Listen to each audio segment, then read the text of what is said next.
ഒരു Facebook post ഇട്ടായിരുന്നു. അപ്പോൾ അതിൽ ഞങ്ങളുടെ ഒരു ഫോട്ടോയാണ് ഇട്ടത്. അപ്പോൾ അത് അമ്മയുടെ ഒരു കൂട്ടുകാരൻ കണ്ട്, അപ്പം ഇവർക്ക് ഇരട്ട കുട്ടികൾ തന്നെ വേണമായിരുന്നു. അപ്പം അങ്ങനെ കണ്ട് ഈ ഫോട്ടോ ബൈജുങ്ങൾ കാണുകയും അങ്ങനെ ബൈജുങ്ങളെ ഞങ്ങളെ വിളിച്ചു. സിനിമയിൽ അഭിനയിക്കാൻ താല്പര്യമുണ്ടോ എന്നൊക്കെ ചോദിച്ചു. അപ്പം ആദ്യമൊക്കെ നമുക്കൊരു ഇതുണ്ടായിരുന്നു. പക്ഷേ അത് കഴിഞ്ഞ് ബൈജുങ്ങളെ വിളിച്ച് സമ്മതിച്ച് വീട്ടിലെല്ലാവർക്കും ഇഷ്ടമായി. അപ്പം അങ്ങനെ ഒരു ദിവസം വന്ന് കണ്ട് DOP ചേട്ടനുണ്ട്, അത് ഇടുക്കിക്കാരൻ തന്നെയാണ്, ജിസ്റ്റിൻ ചേട്ടനാണ് പേര്. അപ്പം ആ ചേട്ടനുമായിട്ടാണ് വന്നത്. അങ്ങനെ കണ്ട് ഞങ്ങളെ കൊണ്ട് കുറച്ചൊക്കെ ചെയ്യിപ്പിച്ചു. നെടുങ്കണ്ടം ഇളപ്പാനിക്കൽ ബിജു ടിൻസി ദമ്പതികളുടെ മക്കളായ അക്സയ്ക്കും അഭിയയ്ക്കും അവിചാരിതമായാണ് സിനിമയിൽ അഭിനയിക്കാൻ അവസരം കിട്ടിയത്.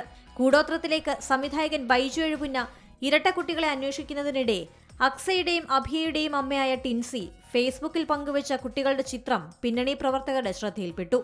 അങ്ങനെയാണ് വഴി തുറന്നത്.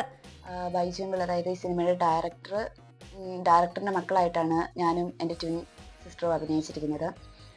ആദ്യമായിട്ടാണ് ഞങ്ങൾ ഇങ്ങനെ ഒരു സിനിമയിൽ അഭിനയിച്ച അതിൻ്റെ ഒരു എക്സ്പീരിയൻസ് ഞങ്ങൾക്ക് ഇതുവരെയായിട്ടില്ലായിരുന്നു. അപ്പോൾ ഈ സിനിമയിലൂടെ ഞങ്ങൾക്ക് നല്ലൊരു എക്സ്പീരിയൻസ് ആണ് കിട്ടിയത്.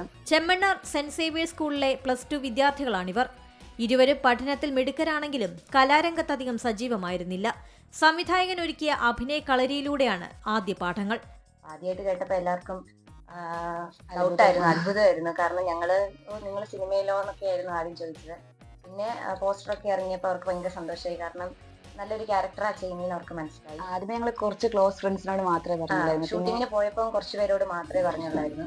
ഇടുക്കിയുടെ പശ്ചാത്തലത്തിൽ ഒരുക്കിയിരിക്കുന്ന സിനിമയിൽ അണിയറ പ്രവർത്തകരായും അഭിനേതാക്കളായും നിരവധി ഇടുക്കിക്കാരുണ്ട്.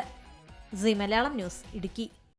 ഏറ്റവും പുതിയ വാർത്തകളും വിശേഷങ്ങളും വിരൽത്തുമ്പിലറിയാൻ സീ മലയാളം ന്യൂസ് എല്ലാ ഡിജിറ്റൽ പ്ലാറ്റ്ഫോമുകളിലും ലഭ്യം.